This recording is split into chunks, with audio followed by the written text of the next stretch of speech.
ये 4 दुष्कृत हैं, अनर्थ। ध्यान से सुनना, ये 7 बातें स्वीकार करनी है और इन 4 बातों से बचना है।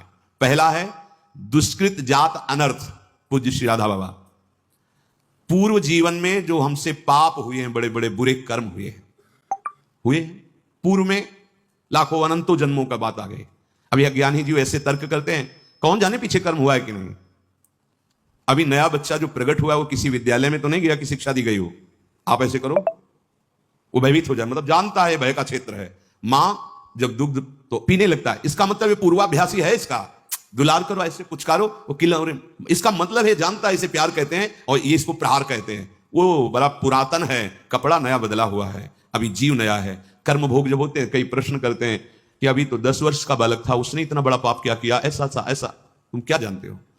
कपड़ा 10 वर्ष का है लेकिन पहनने वाला बहुत पुरातन है, वो भगवान का अंश है, न जाने कितने शरीरों का त्याग करते हुए पाप कर्म किए, तो वो उसको दंड मिल रहा है। महापुरुषों के वचन, ये अज्ञानी जनों के ऐसे तर्क होते, कैसे उनको समझाए। कह रहे हैं कि जो तुमने पूर्व जीवनों में पाप कर्म किए हैं, अब तुम भजन में लग रहे हो, तुम्हारा अंतिम जन्म का निर्णय है कि मैं भगवत प्राप्त हो जाऊं, अब वहां से हिसाब फटाफट होगा। वो संस्कार मन पे आएंगे, तन पे आएंगे, शांत नाम जप बढ़ाते जाओ। जो भोग जितना, वो बहुत कम करके भगवा रहे हैं भगवान, बहुत कम करके। अगर तुम्हें अपने सारे कर्मों का भोग भोगना पड़े तो हजारों करोड़ों जन्म बार बार लो और बार बार भोगो तो भी निपटना मुश्किल हो जाएगा, इतना स्टॉक है। अब इसी जन्म में थोड़ा थोड़ा करके भुगा करके अपने पास बुला लेते हैं, अत्यंत कृपा है।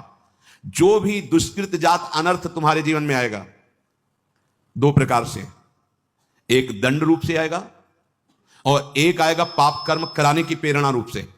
ध्यान दीजिए, एक को तो भोग लेना है दंड को, दूसरा आएगा मन में बैठ करके पाप कर्म कराने की प्रेरणा देगा, पाप कर्म कराने की सुविधा देगा। अगर दूसरे को भोग लिया तो आगे फिर योनि बनने का, किसी योनि में जाने का आपने हिसाब तैयार कर लिया। समझ लीजिए, धर्म पूर्वक भोग स्वीकार की आज्ञा है। अधर्म पूर्वक जो हमारे कृत्य हुए हैं वो 2 प्रकार का प्रभाव डालेंगे। पूज्य श्री राधा बाबा कह रहे, एक तो ये दंड रूप से, जैसे कोई रोग आ जाना, कोई अपमानित कर रहा है, कोई निंदा कर रहा है, आदि आदि, बड़ा तिरस्कार हो रहा, शांत तुम्हारे पाप नष्ट हो रहे। एक आता है मन में, ये अंतर का है, इतनी गंदी वासना और उसी वासना के अनुसार सुविधा, वही भोग तुम्हें मिलेगा जो तुम्हारे अंदर वासना बढ़ी हुई है। बिल्कुल नहीं, अगर त्रुटि कर दी गए, ये भारी अनर्थ पैदा कर दे। प्रायः चलन चलन सब कोई कहे, बिरला पहुंचे कोई, एक कंचन एक कामनी दुर्लभ घाटी दोए। बहुत सावधान। ये बार बार आपको भजन करते समय बुरे कर्मों की स्फुरणा बुराई की तरफ घसीटेगी। 1 मिनट के लिए इससे छोड़ दो, नाम जब साधन सब चलो, 1 मिनट बस वो स्फुरणा स्वरूप संसार की, बड़ा गजब है। 1 मिनट के लिए भी से चैन नहीं है, जरा सा छूट पाई भागा संसार में, कोई ना कोई पूर्व देखे हुए दृश्य, सोची हुई बातें सामने लगे, इसको अवसर तभी। इसलिए दृढ़ता पूर्वक भजन, पूरा ध्यान रहे इस पहले अनर्थ से हटने के लिए। अगर हमें शारीरिक कोई दुख मिल रहा है, बाहरी व्यवहारिक दुख मिल रहा है, मुझे भगवान से प्रश्न नहीं करना, वो सर्वज्ञ है, उन्होंने जानबूझ करके हमारे कर्मों का नाश करने के लिए ये विधान रचा है। मस्ती में भोग लो। आप कहोगे दुख मस्ती, हां, मस्ती तो उसी को कहते हैं जो निंदा अपमान तिरस्कार और दुख को सह के निकल जाए, उससे मस्ती कहते हैं। मूर्खता को मस्ती थोड़ी कहते हैं। ये आप मदिरा पिए हो, दंडता कर रहे हो, पापाचरण, बोले बहुत मौज और मस्ती है, ये बहुत हिसाब गहरा पड़ेगा, सह नहीं पाओगे। मस्ती तो उसी को कहते हैं, भारी से भारी अपमान तिरस्कार दुख सह गए और निकल गए, भगवत मार्ग में आगे बढ़ गए, बलिहारी उस चरणों की, उस महात्मा की, उस साधक की, जो ऐसे, उसे मस्त कहते हैं। वाह वाह रे फकीरा वाह जी, धन्य है तू, निकल गया माया को रौंद के। तो फकीर का मतलब केवल वेश से नहीं है, अंतर से है। सबको भगवत प्राप्ति करने का अधिकार है, सब महात्मा हो सकते हैं, चाहे जिस वेश में हो, बस आचरणों को सुधार करके स्थिति को लाओ। स्थिति प्रज्ञ को महात्मा कहते हैं। ये कभी भूल ना होने पावे 2 बातों में, अनर्थ दुष्कृत जात अनर्थ आएंगे। पहला बाहरी सह लो, और अंदर जो स्फुरणा हो रही है उसके अनुसार भोग क्रिया मत करना, उसके अनुसार व्यवस्था करेगी माया, स्वीकार मत करना, नहीं तो यात्रा रुक जाएगी। दूसरा, जैसे दुष्कृत जात अनर्थ होता है, ऐसे सुकृत जात अनर्थ होता है। पूर्व जीवन में तुम्हारे पुण्य हुए हैं और वो पुण्य बड़ा वैभव सुख सामग्री फैलाएंगे आपके सामने। वो फल आएगा आपके सामने। अगर आपने उसे भोगा तो बाधा पड़ जाएगी। क्या करना है? उस पुण्य फल से प्राप्त हुई भोग सामग्री को समाज सेवा, संत सेवा, पशु पक्षी की सेवा में लगा दो। आप उतना ही स्वीकार करो जितने से जीवन पोषण होता है। तो दियम वस्तु गोविंदम तो भ्यमे समर्पये, मंगल हो जाएगा। शुभ तुम्हें बांध नहीं पाएगा। ये सुकृत जात अनर्थ भगवत प्राप्ति नहीं होने देता, जैसे दुष्कृत जात अनर्थ। शुभ का फल है सुख सामग्री वैभव एकत्रित होना। उसकी अगर भोग वृत्ति हुई कि मैं इतने धन का स्वामी, मैं इतने वैभव का स्वामी, मेरे पास ये सब, फंस गए।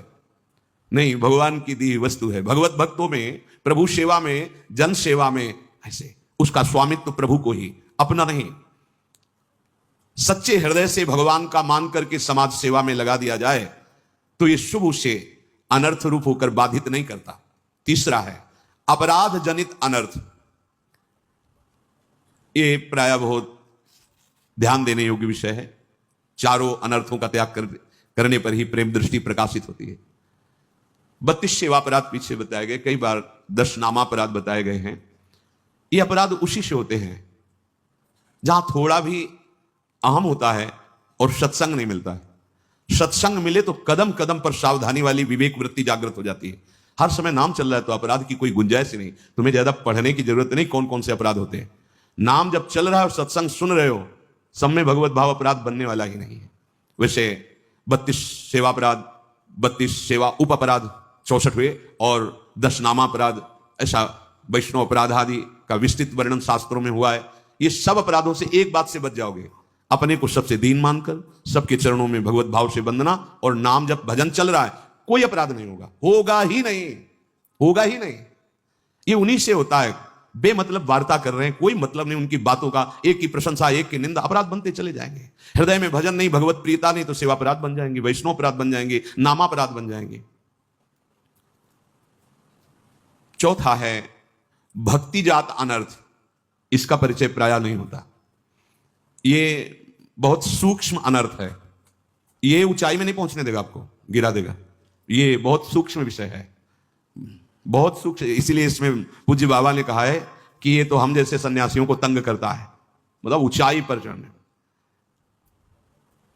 ये अंदर से अपने सम्मान की सुरक्षा, सम्मान की बढ़ोतरी और अपनी पूजा करवाने में सुख, दूसरे के प्रति थोड़ा हे भाव, गए इतना करके आए और ऊंचाई पर बैठने वाले फिसल गए।